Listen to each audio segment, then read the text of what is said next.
Hermanos, Dios los bendiga. Un abrazo, espero que estén bien. Quería compartir con ustedes un pasaje bíblico en Lucas 22, 24 en adelante. Dice: hubo también entre ellos una contienda sobre quién de ellos parecía ser el mayor. Él entonces les dijo: los reyes de las naciones se enseñorean de ellas, y los que tienen autoridad sobre ellas son llamados bienhechores. Pero no así vosotros, sino que el mayor entre vosotros hágase como el menor, y el que dirige como el que sirve. Porque ¿quién es el mayor? ¿El que se reclina a la mesa o el que sirve? ¿No es el que se reclina a la mesa? Y yo estoy en medio de vosotros como el que sirve.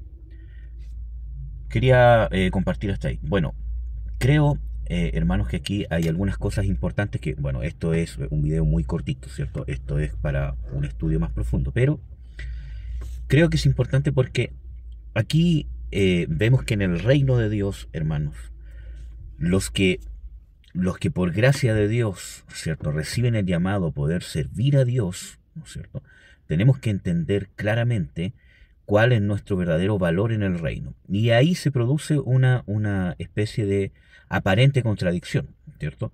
Porque nosotros desde un punto de vista podemos pensar que somos importantes o más importantes en el sentido, ¿cierto?, que Dios nos escoge, ¿cierto? Y que nos lleva, ¿cierto?, a poder tener ciertas cualidades que Él demanda para poder servir a Dios. Y eso es obvio.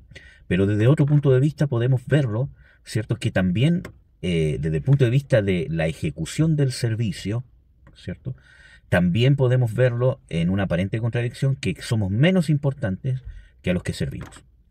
Y esto es lo que dice el Señor Jesucristo. Por ejemplo, dice en el versículo 27, ¿quién es mayor? ¿El que se reclina a la mesa, o sea, el que se sienta a comer, ¿cierto?, o el que le está sirviendo? Entonces es una pregunta con una respuesta obvia, ¿cierto? Obviamente mayor es el que se reclina a la mesa, ¿cierto? Por eso que él dice, Jesús dice ahí, no es mayor, o sea, no es el que se reclina, ¿cierto? O sea, él es mayor, pero dice, yo estoy en medio de vosotros como el que sirve. Entonces, en esta aparente contradicción que Jesús pudo manejar, ¿cierto? Eh, ¿Cierto? El ingrediente fundamental para poder manejarla fue la humildad, ¿cierto? Y la sumisión a querer hacer la voluntad de Dios.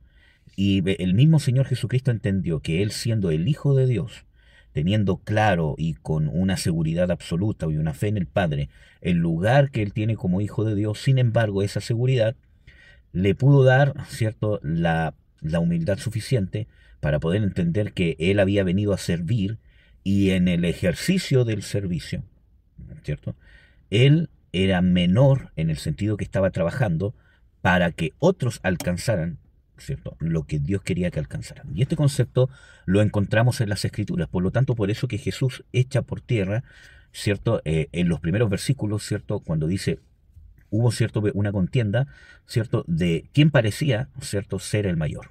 Y esta contienda la encontramos tanto en la iglesia, iglesia universal, iglesia local, competencia, ¿cierto? ¿Quién es el mayor siervo? ¿Quién tiene más miembros, ¿cierto? ¿Quién enseña mejor? ¿Quién predica más? ¿Quién le pone más énfasis al evangelismo? ¿Quiénes son más espirituales? ¿Quiénes son más religiosos, ¿cierto?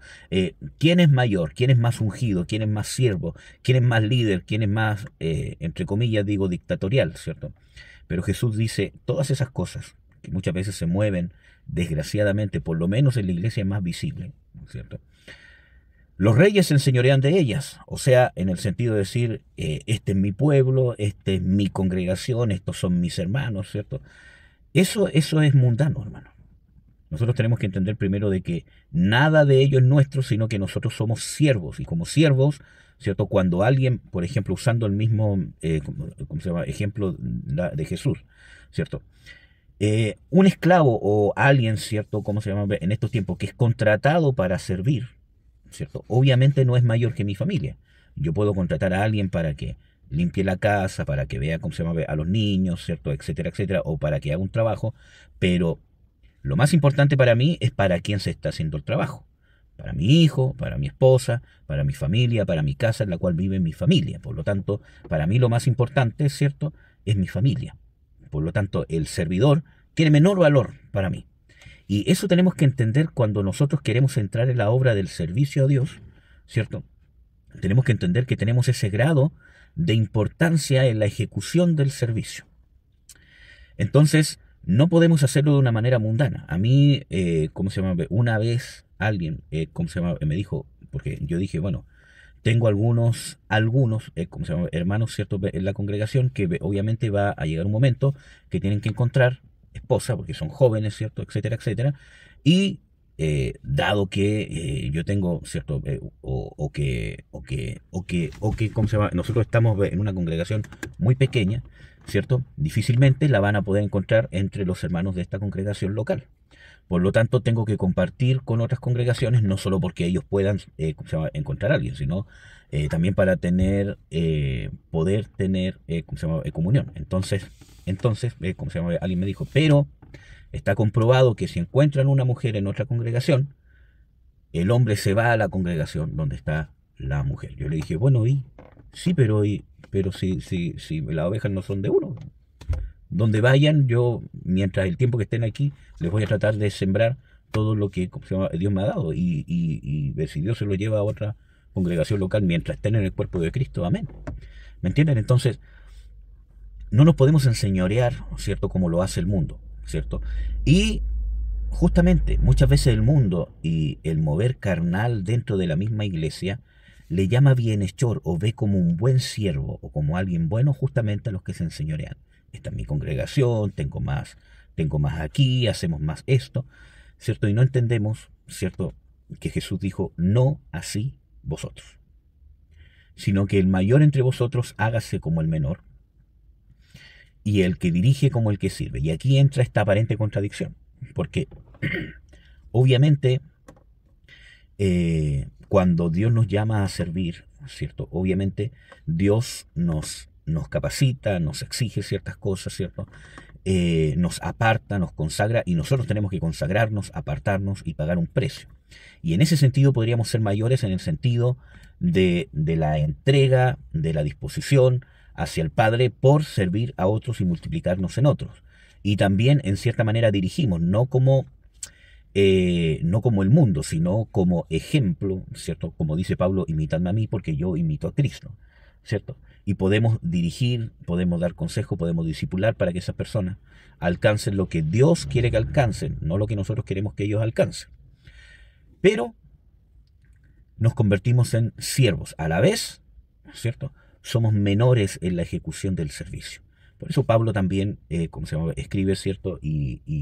¿Cómo se llama? Él dice, vosotros sois honorables, pero nosotros sufrimos vergüenza. Vosotros sois fuertes, mas nosotros somos débiles, ¿cierto? Porque él entendía, ¿cierto? Que el tema del servicio, la ejecución del servicio, era así, pero también entendía que él era un apóstol, no como un cargo jerárquico, sino que Dios le había dado ese llamado y él se había comprometido a hacer lo que Dios le mandara a hacer.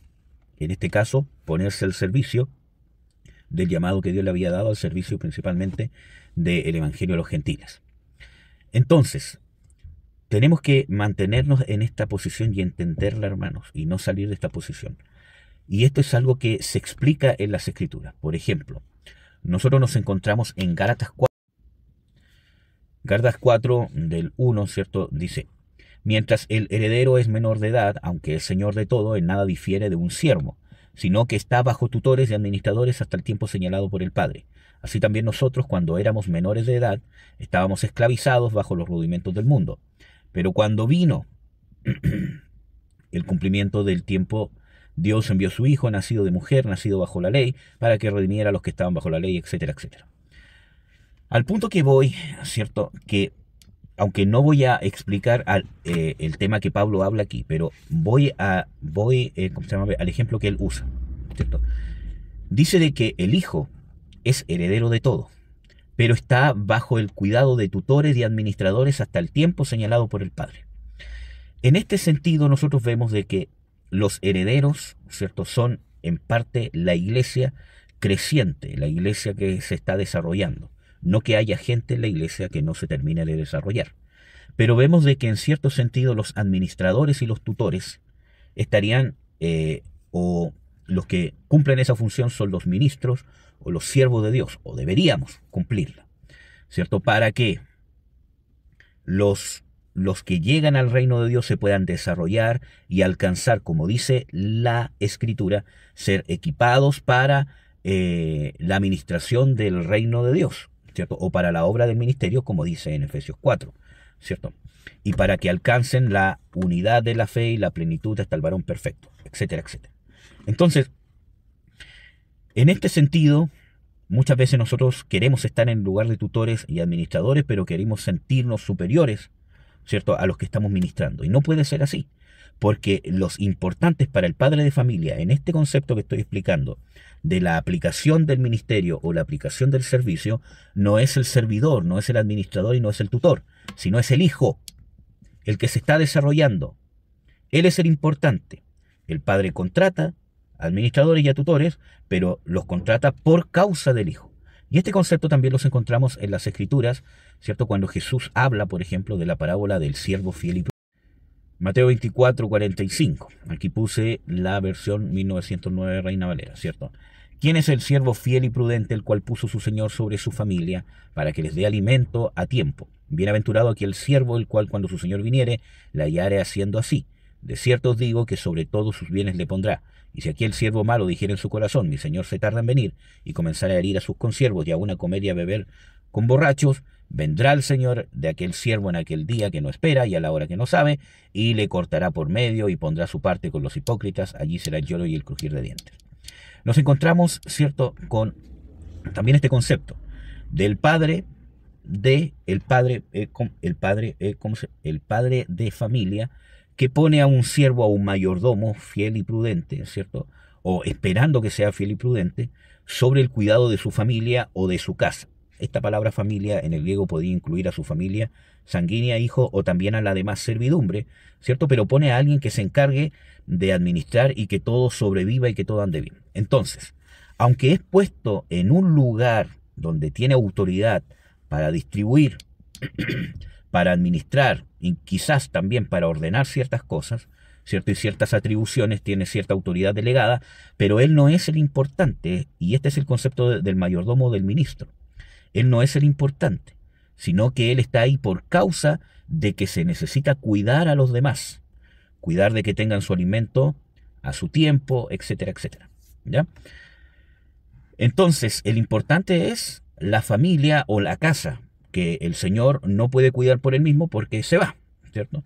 Y cuando vuelve, pide cuentas. Y si el siervo lo hizo bien, ¿cierto?, va a tener una retribución. Si lo hizo mal, va a tener obviamente un castigo, ¿cierto? Por lo tanto, el importante no es el siervo, sino es la casa o la familia. Así también en el servicio. Por ejemplo, aquí en Mateo 25 también nos encontramos con la parábola de las 10 vírgenes, que no se las voy, a leer todas, sino porque creo que es bien conocida. Pero nos encontramos aquí, hermanos, que nos encontramos con las 10 vírgenes, que es el ejemplo que da, ¿cierto?, el Señor. Y que obviamente 5 son sensatas y 5 no, ¿cierto? Y el Señor Jesucristo habla de velad, pues porque no sabéis el día ni la hora en que el Hijo del Hombre ha de venir, versículo 13.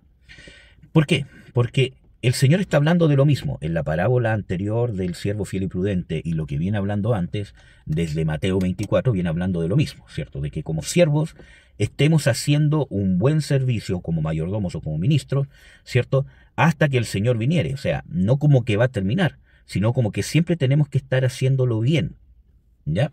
Siempre tenemos que estar haciéndolo en la moral de Dios, ¿cierto? Y esto tiene que ver justamente con no dejar de entender de que lo importante es el que es servido y no el que sirve. En el ejercicio del servicio es más importante el que es servido que el que sirve.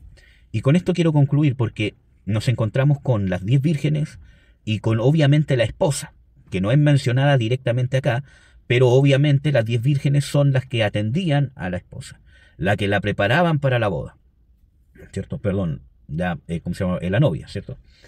La que, las preparaban para la boda, ¿cierto? Y finalmente, cuando estaba lista, ellas salían a recibir al esposo. ¿Quién es la protagonista de la boda? ¿Las 10 vírgenes? No. Las protagonistas no son las 10 vírgenes. ¿Quién es la protagonista? La novia. Porque el novio no se viene a casar con las 10 vírgenes. ¿Se viene a casar con quién? Con la novia. ¿Ya? Entonces, estas 10 vírgenes son los los ministros, ¿cierto? Igual como, ¿cierto? En la parábola, como se llama anterior, son los ministros, los siervos, ¿cierto? Que realmente entienden que tenemos el lugar de siervo, de ministro, que es secundario a los que estamos sirviendo, ¿cierto? No nos enseñoreamos de ellos porque no son nuestros, sino que cuando ejercemos nuestro servicio, ellos son mayores porque ellos son los importantes en el servicio que entregamos. También así las 10 vírgenes, no son ellas las protagonistas, pero aquí Jesús le está hablando a siervos, a ministros, los apóstoles, los discípulos que van a ministrar el reino de Dios, por eso que los pone en el lugar de las 10 vírgenes. Pero la novia, la iglesia, ¿cierto?, que necesita ser formada, no es necesariamente las 10 vírgenes, aunque obviamente los ministros salen de la misma iglesia y son parte de la iglesia. Pero quiero que podamos notar esta diferenciación que hace Jesús. Entonces, el protagonista de las bodas, ¿cierto?, es el esposo o el novio y la novia. Pero Dios exhorta a las vírgenes a que sean prudentes, las que preparan a la novia. Y cuando nosotros dejamos de entender de que somos inferiores en el ejercicio del servicio y que no somos líderes en el sentido mundano, por eso que la Biblia no habla de liderazgo, o no habla de líderes, sino habla de siervos o ministros, ¿cierto? Aunque ejercemos un liderazgo, como decía, ¿cierto?, el Señor Jesucristo, el que dirige sea como el que sirve, o sea, como el esclavo. Esa palabra en el griego es esclavo. ¿Cómo se llama? Y que uno podría, ¿cómo se llama?, traducirla ni siquiera como alguien que es contratado, sino como alguien que es mantenido, ¿cierto?, para cumplir cierto valor, o sea, tiene menos valor todavía. Entonces, nosotros vemos de que las 10 vírgenes no son las protagonistas de la historia. Salen a recibir al novio, ¿cierto?, justamente para poder llevarlo donde la novia y que la novia se case con el novio, ¿entienden? Entonces así nosotros, hermanos, si hemos sido llamados a servir o a ministrar el reino de Dios, tenemos que entender de que trabajamos para Dios y Dios nos ha puesto, ¿cierto?, para el beneficio de otros, para que otros se beneficien de nosotros, se beneficien de nuestros dones, de nuestros talentos, de nuestros recursos, de nuestro tiempo. Si realmente no estamos dispuestos a esto, o no hemos entendido esto, o no hemos entendido de que este es el servicio, no estamos dispuestos a aquello, es porque simplemente no hemos recibido el llamado a servir a Dios. O quizás sí, pero necesitamos negar esa parte para poder ser verdaderos siervos, o vamos a terminar siendo como las vírgenes insensatas. Que Dios los bendiga, que Dios los guarde. Espero que esto haya sido de bendición.